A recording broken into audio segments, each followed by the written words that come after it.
I'm Scott Farber. He, of course, the president of the NFL Players Association Dallas Fort Worth chapter, the host of the TV show seen on the generationsbroadcastcenter.com, The Extra Point, the host of our podcast, and former NFL New York Giant. And good friend of? A good Scott friend of Farber. mine. That's right. He, of course, is Larry Mallory. And then last night, and of course I know it's out of context, when you're watching the podcast, but on Tuesday night we had an NFL Players Association meeting, one of your meetings that you have, and you always have me come out there to speak at them, which I appreciate. You do a great job. I'm just a billboard for our shows. That's true. But that's fine. But you introduced us to a Ken Watterson that you had out there from the Veterans Resource Center. That's right. Tell us about that. He's a great guy. Ken is a Marine, and he's the executive director of the Veterans Resource Center here in the Dallas-Fort Worth area. And our plan for this year is to host a holiday gala event, a party, basically, a Christmas party. And with the military and the NFL former players contributing to so many charities in the DFW Metroplex, we decided to hold an event for not only for us, but for our partners, to bring everybody in hopefully at the Frontier Flight Museum, which is a beautiful venue, and just to reflect all of the positive relations and participations that we've had over the many years with Ken and his group. The NFL former players in the DFW Metroplex and the military veterans, the Military Veterans Resource Center, are on the same page. We've been doing different charities and different things for our communities now for many, many years. Right. And we just want to show the world that in North Texas, the NFL Players Association, inclusive of all former players that live in the DFW Metroplex, are on the same page with the resources and the military veterans in the DFW Metroplex. So we're looking forward to it. Yeah, it's going to be a great time. Yeah, and you're always talking about the positive. And then we try to portray that on the Extra Point, the positive of professional sports, the positive of pro athletes. And I think about that because you really pumped that into my head. Yeah. Well, I got to tell you a story. Okay, let me hear it. And it's something so silly, but it's part of that positive. Right. And I'm talking now, we're going back over 40 years ago. Okay. When I was a freshman in college, a senior in college was Clifford Ray. Now, Clifford Ray was an NBA star. Okay. He was the star at college, obviously. Uh-huh. And I became an acquaintance of him. I had a radio show already when I was a freshman in college. Oh, cool. You've been at this a long time. Yeah. And Clifford would come on the show occasionally. So I got to know him. So when people say, how well did you know him? Well enough to maybe a couple of years later, if somebody asked him, did you ever meet Scott Farber? He'd go, oh, yeah, I met that guy. That was it. Well, he got drafted by the Chicago Bulls. When he left the Bulls, of course, he won an NBA title and beat the Bulls along the way in the playoffs. But anyway, he got drafted. He was on the Chicago Bulls. One day, my parents had taken my grandparents out to eat dinner. And Clifford comes walking in and went to the carryout. He was just picking something up for himself. And of course, everybody looked at him, this huge, enormous guy in a Chicago Bull. People are talking. And my mother and my grandparents had no idea who this man was. My dad goes, that's Clifford Ray. And my mother goes, Scott went to school with him. Oh, okay. Yeah. So my dad went up to him and he introduced himself, and Clifford, took the time to talk to him. And he goes, you're Scott Farber's dad? I know Scott. Who are those people? That's his grandparents. I want to meet them. That's great. Well, he walked over, talked to my folks and my grandparents for a little bit. And my grandfather, to the day he died, if you would have said, who is your favorite athlete? He would say my close personal friend, close personal friend, Clifford Ray, because he met him. But that little kindness of just walking over to say hello and make them feel good because he knew me. Yeah. Just something I never forgot. And my grandfather surely never forgot. So, it's those little things that can make things so positive. And you hit the nail on the head. And those little things are not what's covered. Right. Never. Exactly. So therefore, imagine this. There's a very small percentage of men that make professional sport. Right. And then even a smaller percentage of men that are being tracked to be able to find what are the good things or the bad things that you're doing. And primarily and from a media perspective, you only hear the negative things about NFL players. Right. So for us, we're right on point. Right. Right. In fact, we got the extra point. Right. That's right. All right. That's right. All right. Oakland. Derek Carr returns, 417 yards, 3 touchdowns, and they beat the Chiefs in a thrilling game, 31-30. Was that not a good game? That was a great game. That was a great game. But it gets back to the quarterback, that important position. It does. It does. I'm not understanding the Chiefs right now. Carr came back. He was slightly injured there, and we didn't know what was happening. In that game, I think Amari Cooper had, almost 200 yards? Yeah. He was just a beast. They could not cover him at all. A great football game. I think it also talks about the parody. We every week we talk about parody. Well, a little bit later, I'm going to really quiz you on that. And you know what, Scott? I think that for us, 2 words are going to become very important in our show: parody and injury. Right.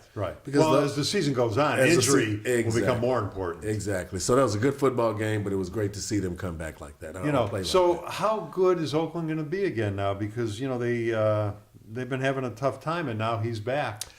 Right now, it's only one team with 1 loss. And so I think the parity in this league is showing up. It's kind of, right. raising his head up. I don't know right now how gamblers, how are they even measuring this thing? Because there's so many surprises every week. We don't know. They seem to be doing okay, though. I think they are. They have it down to a science. That's right. It is amazing. Well, all right, I'm going to talk about the Bears for a second with you. Of course. They're not that big of a deal, obviously. But the Bears 17-3 over the Panthers, and how is this possible they won? They threw 7 passes, 4 were complete. How do you throw 7 passes in a game? And 17-3 was a halftime score, too. Right. So right. It was this great defensive game. I think the first 2 scores were defensive scores. Well, yeah, Eddie Jackson returned a fumble recovery, 75 yards, and then a pick 6 for 76 yards. That's right. Which set a record, obviously. First time somebody ran back 2 touchdowns over 75 yards. Right. Running backs are looking for the 100-yard game, not defensive backs. Yeah. Right? A defensive back gets over 100 yards. That's an amazing situation there. So how far can that defense carry a team like that? I just don't get how the Bears won that game. If you look at the stats at the end of the game, it was not good. And we have to talk about your favorite player, Trubisky. Right. This is the first time since 2015 that the Bears have won 2 games in a row. Yeah, I know. So yeah. Is that a dig you're giving me there? It was a slight dig on the pre-Trubisky era, but it was a pat on the back because I think he's going to be your future quarterback there. Yeah, I mean, they're I don't know, are they moving him along slowly? But he shows a lot of signs. He really does, and they are moving him along slowly because I think that the way that Dak Prescott last year was, carried along slowly until he got accustomed. Scott, we always talk about it's the speed of the game. That's the big difference. When you come out of college where you've thrown some balls at linebackers and defensive backs and you know that you shouldn't have thrown that ball, but it's a success. Right. That doesn't happen in the pros anymore. Everybody's fast. Everybody's big. Everybody's aggressive. Right. So, to bring a quarterback along slowly actually is bringing him along at a pace to where he understands what he can do and what he can't do now. I got you. And that's the I got you. Yeah. Hang on, there was something that I wanted to ask you in long. Oh, don't worry. That's our club. Remember? Huh? That's our club, the 60-year club. Yeah. All right. So Mike Lennon signed the big contract, a lot of money, comes to Chicago. What's going on in his mind now? Well, his wife is probably very happy. His children are saying, "Good job, Dad." Yeah. Right. Well, I always say the best job in anything is the high-paid quarterback on the sideline. Is that not a good job? Yeah, it would work for me. It would have worked for me too. And that's where he is now. Yeah. I think that the organization sees, the excitement and the hope that Trubisky brings to that team. Yeah. I don't know the stats, but with you winning 2 games now and not winning 2 since 2015, I would imagine that the fan base that's coming to those games is kind of picking up. Even though the Bears are one of those teams that historically their tickets have been in families for years. You're down here in Texas and you're still a strong Bears guy. So I don't think you'll get major adjustments in the ticket sales there, with the quarterbacks, but I do believe that you'll get more people when they start to win again like you used to. Can Atlanta come back this year, or are they done? They were beat soundly by the Patriots, 23-7. They blew that Super Bowl last year. It's so hard to repeat, I guess, even getting to the Super Bowl. What's Atlanta's hope? Atlanta surprised me with that game. The game started really aggressively. If you noticed, there was a lot of hard hitting in that game. There's a few injuries in that game too. Right. I just did not believe that Atlanta was going to lose to them twice. Yeah. This is a rematch of the Super Bowl. Yeah. You would have thought they would have been ready for this game. Yeah, think about it. Atlanta's in a new stadium. Right. In Atlanta. They're just coming off of a Super Bowl appearance. They're meeting a team that they should have beat in the Super Bowl. Right. And then they show up like this. Right. It's hard to say where they are now. Yeah. I know this. That locker room is talking to each other. Yeah. Because you can't go to they just experienced that great opportunity to go to a Super Bowl and get those extra checks and get all the off-season recognition. But Scott, I bring this up. Teams that have not gotten to the Super Bowl a lot in the past is most. Those teams really are not prepared to know, what do I do during the off season? Because you got speaking engagements, people are offering you things. You know what I mean? Right. That same time the previous year, I'm working out and getting ready, Yeah. So when a team goes to the Super Bowl and gets all of the accolades that comes along with it, that off season is different than any off season they've ever had. Yeah. And that might have some impact on how they're performing this year. Well, let me ask you now. I always tease you, about when you played, but when you were playing, the Giants were not having good years. True. What was that like? I mean, did you think like maybe next year we will be better, or did you know we're in a bad time now for a while? The pressure actually comes player to player. The guy that I'm playing next to, am I hustling? Am I doing all of those right things? Right. Every team seeks some type of motivation. During my era, the motivation was that we just received Larry Zonka, Jim Kick, and Paul Warfield, three of the players that have on a team that has never lost a game. That's 17-0 season. Right. So Zonka was our motivation when we were coming into that, and with them having such notoriety, Larry Zonka and Jim Kick and Warfield, that sort of helped us, feel that there was hope in the future. When we had that not immaculate reception, but when we had that fumble on my last season there, and it started our downward trend. Right. Then, when you say that fumble, tell us that fumble. Well, Joe Pisarcik, we were playing the Eagles, and his what's his name? Herb Adderley? No, Herm Edwards. Herm Edwards. Herm Edwards. That's right. He's an announcer now. Right. However, a large part of the success of his career was that we were playing them. I think this was a 78 or 79 season. Right. We had them beat. We were like 2-0, maybe 2-1, top of the NFC, on a roll. We're ready to win our third game in the NFC, so we're ready to go. And Zonka tore the sheath of the lining of his stomach, and all Joe Pisarcik had to do was to take a knee, and we win that game. It ends up. Yeah, I remember the fumble. That's right. He gives the ball to Zonka. He puts it on that spot maybe one of the only fumbles or one of the few fumbles he had in his career. Herm ended up picking up the ball, running for a touchdown, and we lost the game. And our momentum sort of was down from that point on. Yeah. So, that sort of changed the whole momentum of the team.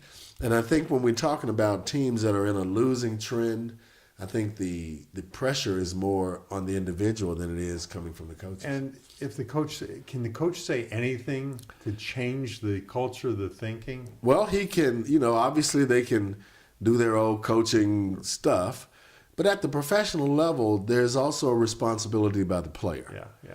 Yeah. You've been selected and chosen out of many, many people to do what I ask you to do. Right. So let's get it done. Yeah. So. Well, because you're going to get mad again because I'm going to talk about a Chicago team. But the Cubs, they talk about how Joe Madden changed the culture. But I sit there and I go, I look at the players he has. Maybe that had something to do with it. That's right. Because there's some pretty good players they have on that team That's now. right. That's true. Okay, well, that's interesting. All right, so you are always talking about parody, and I know 1 week doesn't mean much. But before we talk about these, let me read off a couple of things. Okay. Jaguars 27, Colts 0. Rams 33. Cardinals 0. Yeah. Chargers 21. Broncos 0. Okay, parody. All of those games you just named were surprises too, weren't they? Yeah. Yeah. I'm most surprised that the Broncos went from possible Super Bowl contenders to not scoring. Wait, there has to be something in their history to say this has to be one of the first times that the Broncos have not scored on someone. That was just amazing to me. Yeah. It's something else I wanted to share about that too. Hold on one second. The Rams I just think are a good team, but the Cardinals scored a bunch of points last week. They did. The Cardinals had an injury, right? The quarterback is out. Right. Adrian Peterson is there now, right? So that's going to put, possibly get him back into the main conversation of things. Right. Injuries, defense is beat up. Again, the quarterback getting hurt. That's right. Injuries. An injury in NFL can change the whole dynamic of the direction of the team is going, and it's reflective in what we're seeing this season. Jaguars, Colts, does that surprise you at all? The Jaguars winning by that amount? Well, the Jaguars are the best team in Europe. That's right. But they're showing a combination of effort, I think, that's kind of lifting them. Their special teams are doing well. Right. Offense and defense, they're contributing.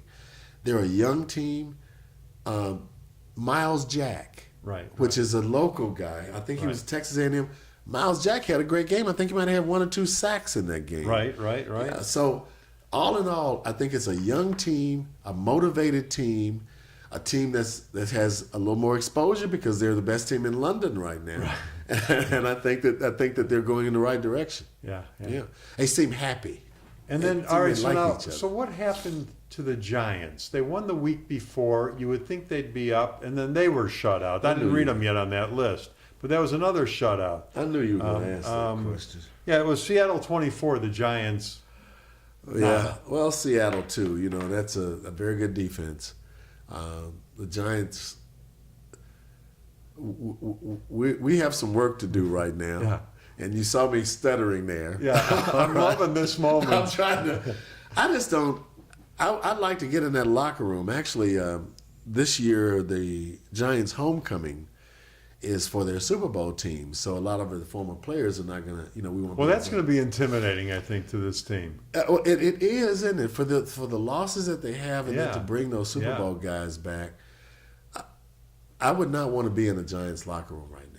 It's a rough locker room. The leaders are probably standing up. They're looking at Eli Manning. Is Eli Manning a leader? He's you cannot take anything from any quarterback that has 2 Super Bowl rings. So yes, he is. The question I think now is, in America, if you've achieved 2 Super Bowl rings and received everything that comes with that, what else is it to do? Right. I think that might be where he is right now. All right, Hall of Fame. Is he a candidate? He's the younger brother of Peyton. So he better not go in before before his older brother does or his dad. Yeah. But His dad's not in yet? I don't think he is. He's got to be in. I would hope so, because I'm sure he is. I'll check sure that he out. is. Yeah, I hope I'm he sure is, he because is. Archie was, Yeah. to me, he's the best athlete of all three of those guys. However, we would want them to go in Archie, order. That's right. Peyton. And but so you think Eli is a candidate? I think that I mean, he's in a short club of 2 Super Bowl wins as a quarterback. he is, and I think that based on this millennial situation, when you're going up against men that played 14-game seasons, and you're playing a 16-game season, then your numbers are going to put you in that category. And I think that, if anything, that would be what gets Eli in, his statistics. Okay. If his statistics rate up, in those Right. in that area, then Right. then so be it. As it relates to just his pure performance, that's another question. What do you think about preseason games? Interesting enough, preseason games are being discussed a lot right now. Well, all the time they're being discussed. Do you think we should have them? I Extend the season by 2 games, or keep the preseason. were you in that Cowboy meeting yesterday? No. That's exactly what we talked about. Oh, really? We gotta take a quick break. Okay. That's exactly what we talked about. There was a few conversations regarding the reducing the number of preseason games. I mean, I don't know, but I swear it's only about the money. Yeah, there's been a lot of conversations about the amount of preseason games. In the last CBA, that was one of the discussions, and I have an old school perspective on this. Right. And the perspective is, right now, the younger players through the CBA, they only have to wear pads a certain number of days. I think maybe even 14, 15 days out of the season. They don't hit as much as we used to hit. Right.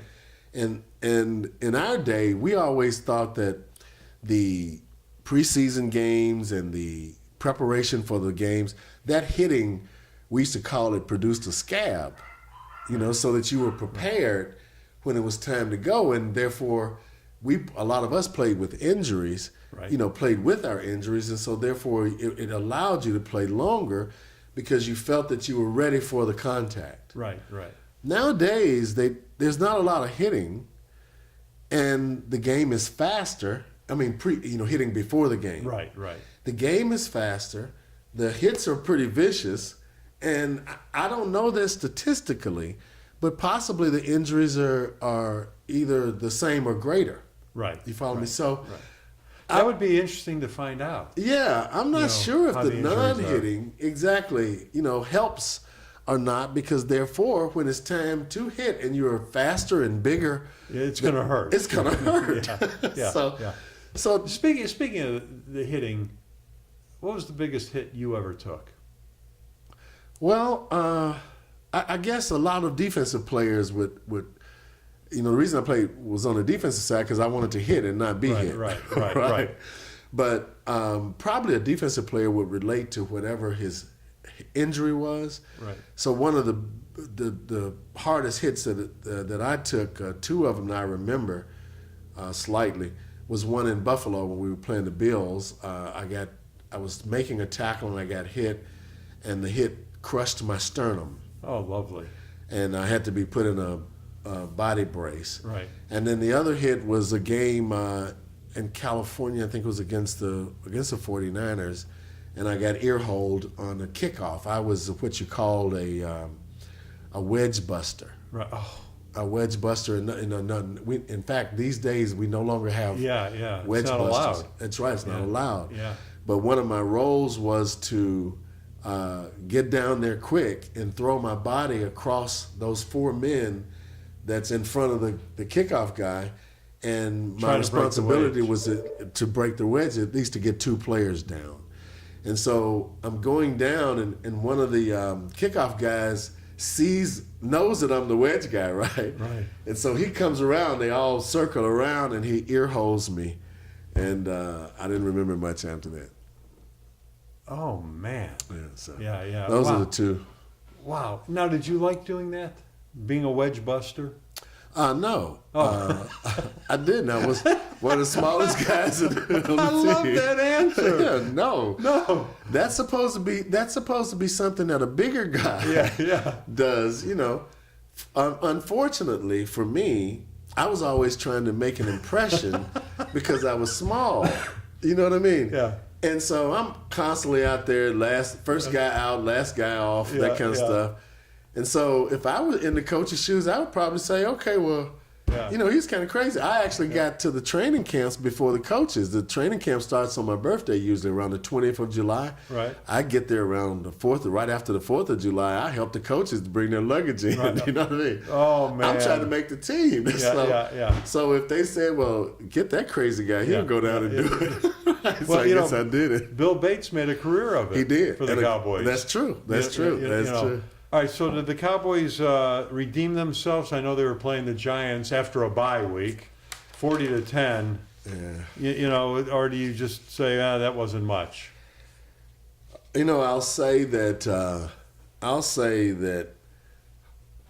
whoever put the schedule together put their schedule together perfectly. Because to come off a bye week and to have such premonition, you know, such mental direction to know that the 49ers will be the best team to play after a bye week is just amazing.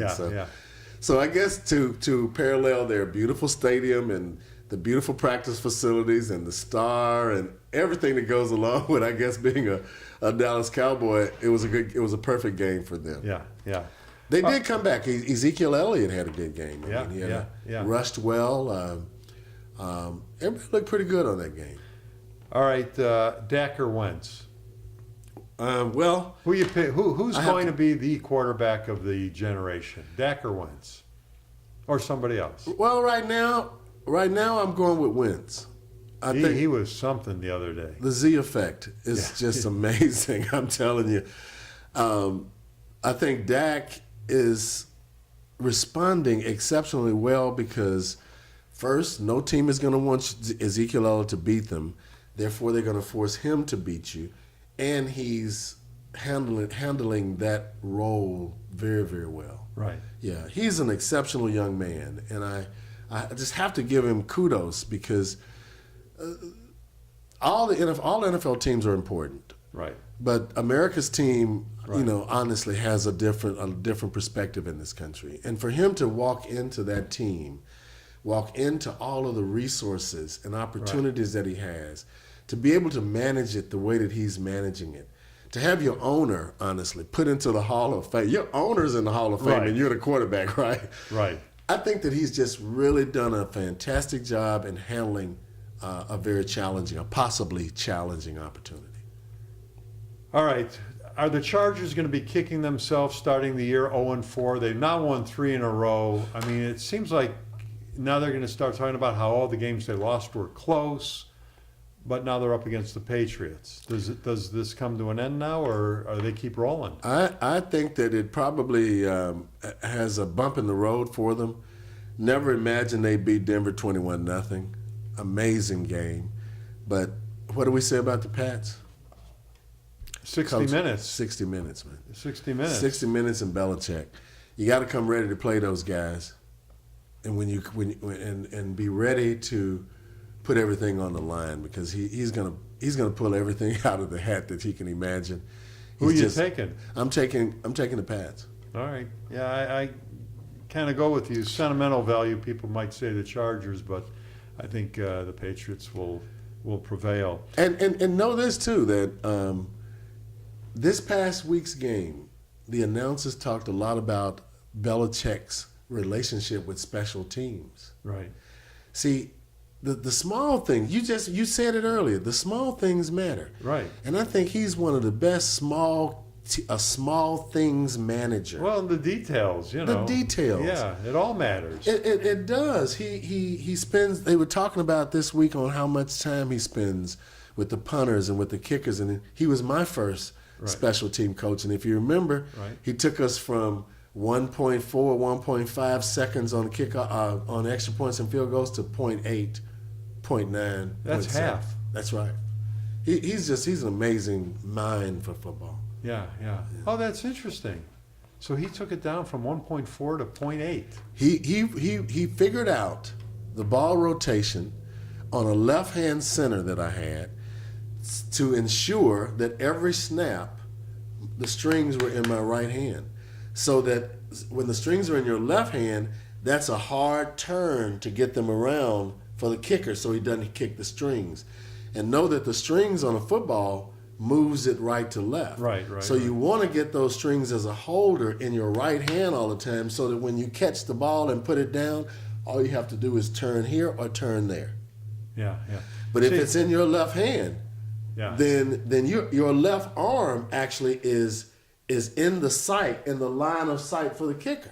You know, there's such a science to the game that people aren't aware of. That's true. That's very true. You know, the positioning on every play, the trying to counteract what you see the offense doing. That's right. The angles. Yeah, the angles. But I mean, even just what you were talking about, you know, holding on the extra point.